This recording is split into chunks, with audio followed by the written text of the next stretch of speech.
안녕하세요. 2월 16일 금요일입니다. 오늘은 마가복음 4장 1절부터 12절까지입니다. 제가 읽겠습니다. 예수께서 다시 바닷가에서 가르치시니 큰 무리가 모여들거늘 예수께서 바다에 떠있는 배에 올라 앉으시고 온 무리는 바닷가 육지에 있더라.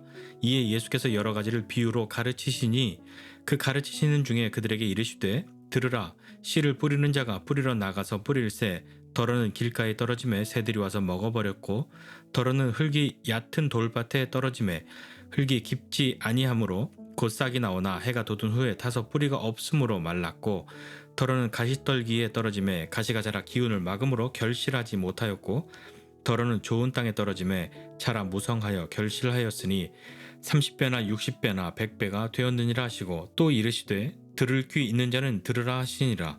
예수께서 홀로 계실 때에 함께한 사람들이 12 제자와 더불어 그 비유들에 대하여 물으니 이르시되 하나님 나라의 비밀을 너희에게는 주었으나 외인에게는 모든 것을 비유로 하나니 이는 그들로 보기는 보아도 알지 못하며 듣기는 들어도 깨닫지 못하게 하여 돌이켜 죄사함을 얻지 못하게 하려 함이라 하시고 아멘.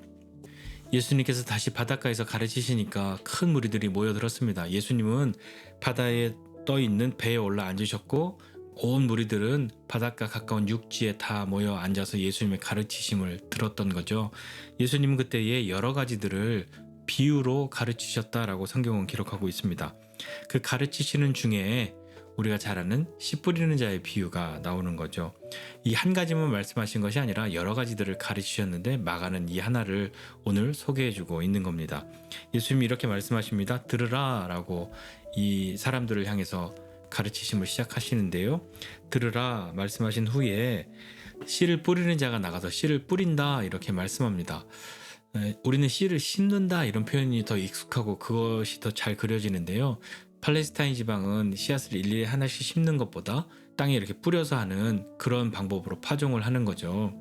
그렇게 씨를 뿌리는데 씨를 뿌리는 사람이 이건 뭐 어떻게 되든 말든 난 상관 안 해 하고 뿌리지는 않죠. 가능하면 이 씨앗들이 잘 자라나서 열매를 맺을 수 있기를 많은 수확을 거두기를 기대하는 마음으로 씨앗을 뿌리지 않습니까?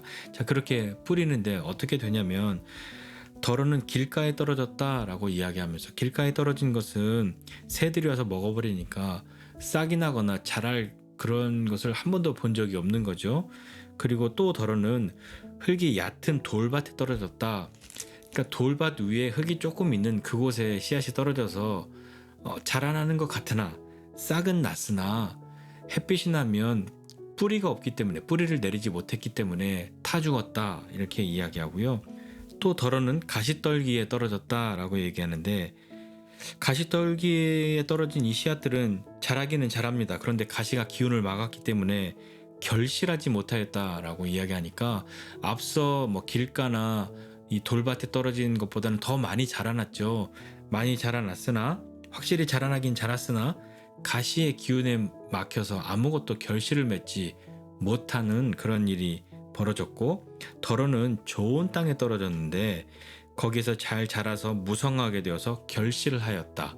30배, 60배, 100배 이렇게 많은 결실을 얻을 수 있는 그렇게 자라났다 라고 말씀하는 거죠. 근데 어떤 씨는 자라나고 결실을 맺는데 어떤 씨는 아예 싹도 안 나보고 하는 것은 무슨 차이가 있겠습니까?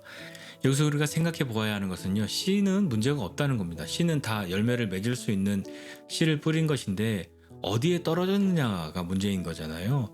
길가에 떨어지거나 돌밭에 떨어지거나 가시덤불에 떨어지면 아예 싹도 안 나든지 싹은 났지만 햇빛에 금방 타서 말라버리든지 자라긴 자랐는데 가시의 기운이 막혀서 결실을 맺지 못하든지 하는 그런 안타까운 일이 생겨난 것이고 좋은 땅에 떨어진 그 씨앗은 잘 자라나게 되었다는 이야기인 거죠. 이 말씀을 하시면서 예수님은 들을 귀 있는 자는 들으라 이렇게 말씀하신 겁니다. 이 들을 귀 있는 자라고 하는 이 표현은요.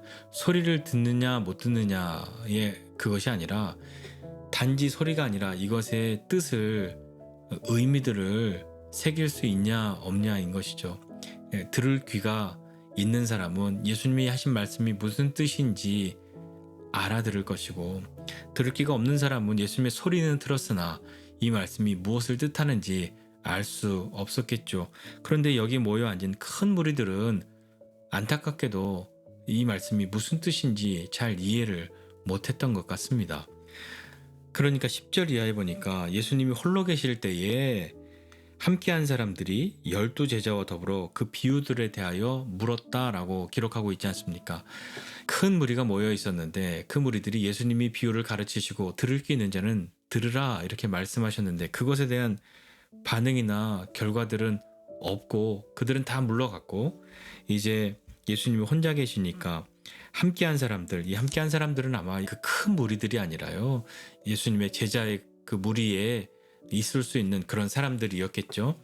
그 사람들이 예수님께 물어본 것이죠. 왜 물어보았겠습니까? 모르니까 물어본 것이죠. 그 비유에 대해서 물어보니까 예수님께서 말씀하시기를 하나님 나라의 비밀을 너희에게는 주었지만 외인에게는 모든 것을 비유로 한다라고 말씀하십니다. 그러면서 그렇게 하신 이유는 그들로 보기는 보아도 알지 못하고 듣기는 들어도 깨닫지 못하게 해서 돌이켜 죄사함을 얻지 못하게 하려 합니다라고 말씀하시는데 참 이것이 선뜻 이해가 되지 않는 말씀이지 않습니까? 한 사람이라도 더 듣고 한 사람이라도 더 깨달아서 한 사람이라도 더 돌이켜 하나님께 나와야 하는 것이 아니겠습니까? 그 일을 위해서 예수님이 오신 것 아닙니까? 그런데 예수님은 왜 그렇게 그들이 알지도 못하고 깨닫지도 못하게 해서 죄사함을 얻지 못하게 하랍니다. 이렇게 말씀하셨을까요? 근데 이 말씀은 이사야 6장에 있는 말씀을 또 한번 잠깐 보아야 할 것 같은데요. 이사야 6장 9절 10절 말씀 제가 한번 볼게요. 여호와께서 이르시되 가서 이 백성에게 이르기를 너희가 듣기는 들어도 깨닫지 못할 것이요 보기는 보아도 알지 못하리라 하여 이 백성의 마음을 둔하게 하며 그들의 귀가 막히고 그들의 눈이 감기게 하라. 염려하건대 그들의 눈으로 보고 귀로 듣고 마음으로 깨닫고 다시 돌아와 고침을 받을까노라 하시기로. 하나님은 범죄하고 타락한 이스라엘 백성들을 기다리시죠. 그리고 그들에게 심판을 예고하시지만 그들이 돌이킬 수 있도록 기다리십니다. 그러나 영원히 기다리시지는 않으시죠. 하나님은 심판하시는 하나님이시니까요. 오늘 이사야에게 이 말씀을 하신 것은 앞서 이 백성들의 타락과 하나님 앞에 범죄한 것에 대해서 하나님께서 심판하시겠다 하는 그 말씀을 하시고 그 심판을 이루시기 위하여 이 말씀을 하신 거거든요. 그렇다면 하나님은 이스라엘 백성들을 완전히 멸망시키시는 것이 하나님의 목적이실까요? 그렇지 않죠. 물론 하나님께서 이들이 다 그렇게 돌이키지 못하게 해서 심판을 받고 그루터기를 남겨둘 것이다 라고 말씀하시면서 거기에서 하나님이 하시는 일들을 이제 보게 되는 거지 않습니까?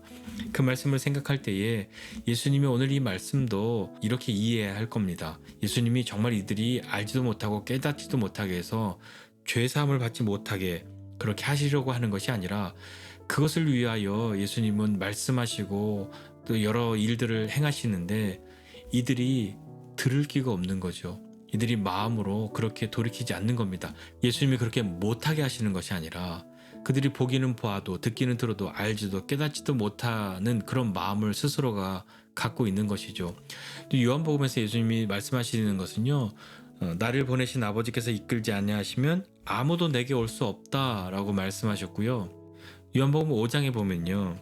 그러나 너희가 영생을 얻기 위하여 내게 오기를 원하지 아니하는도다 라고 말씀합니다.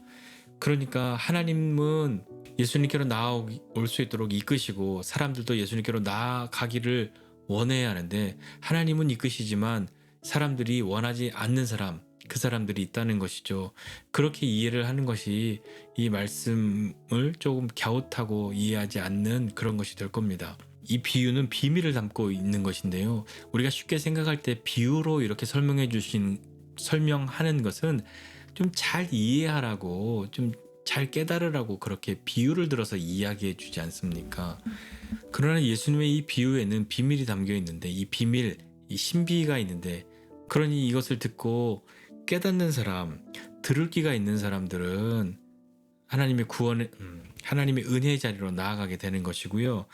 그렇게 보기는 보아도 듣기는 들어도 알지도 깨닫지도 못하는 사람, 예수님 안에 들어와 있지 않은 사람들은 이 비밀을 깨닫기가 어려운 것이죠.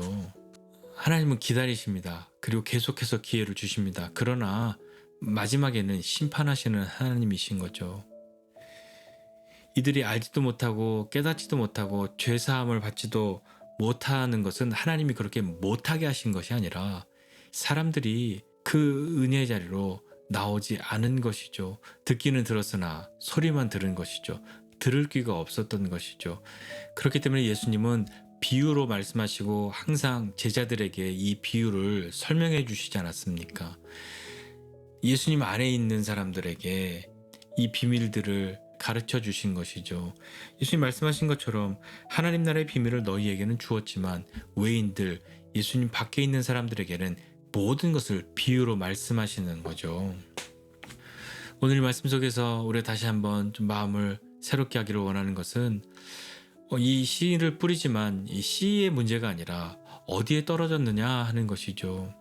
좋은 땅, 이 좋은 땅은 가만히 있어도 좋은 땅이 있지만 돌밭도 기경하면 땅을 갈아엎으면 그 땅에 힘이 나지 않습니까? 그래서 무엇인가 돌도 다 빼내고 잡초도 제거하고 그렇게 해야 씨앗을 뿌렸을 때에 그 씨앗이 싹이 나고 자라날 수 있는 거죠. 그저 아무것도 하지 않은 상태에서 언젠간 열리겠지 하고 무작정 뿌리고 기다리는 것은 그건 안타까운 일이 되지 않습니까? 씨가 문제가 아니라 밭의 문제인 것을 생각하면서 나는 어떠한 밭을, 어떠한 마음밭으로 살고 있는가 먼저 생각해 보면서 길가나 돌밭이나 가시덤불이 아니라 좋은 땅이 되기를 다들 원하는데 좋은 땅은 가만히 있는다고 스스로 좋은 땅이 되지는 않죠. 좋은 땅이 되도록 기경해야 한단 말입니다. 갈아엎어야 하는 것이죠. 버릴 것은 버려야 하는 것이고요. 그리고 또 한 가지는 예수님께 물어야 합니다. 오늘 이 제자들은 예수님이 홀로 계실 때에 가서 물었는데 우리는 우리가 홀로 있을 때 예수님께 많이 묻는 사람들이 되면 좋겠습니다. 혼자 있는 시간들 있지 않으십니까? 혼자 산책을 하든 운동을 하든 무엇을 하든 혼자 있는 그 시간에 예수님 앞으로 나아가는 우리가 되었으면 좋겠습니다. 그래서 주님께 묻고 주님이 우리에게 말씀하시는 것을 듣고 그 비밀들을 알아가는 저와 여러분 모두가 되시기를 주님의 이름으로 축복합니다. 기도하겠습니다. 하나님 아버지의 은혜와 사랑을 감사드립니다. 하나님 우리 한 사람 한 사람 마음들을 새롭게 하여 주시기를 원합니다. 하나님 우리의 마음밭을 잘 기경하여서 말씀의 씨앗이 우리 가운데 뿌려졌을 때에 그것이 잘 자라 무성하여 결실을 맺는 그런 사람들이 되기를 원합니다. 하나님 좋은 밭 좋은 땅 되기 위하여 우리의 마음을 기경할 수 있도록 주님 은혜를 더하여 주시고 힘을 더하여 주옵소서. 그리고 주님 우리가 홀로 있을 때에 주님 앞에 나아가고 홀로 있을 때에 주님께 묻고 주님께 듣는 사람 될 수 있도록 주님 우리를 붙들어 주시고 함께하여 주시옵소서. 하나님 오늘도 홀로 주님 앞에 나아가는 우리 한 사람 한 사람에게 큰 은혜 베풀어 주시기를 원하고 예수님의 이름으로 기도드립니다. 아멘.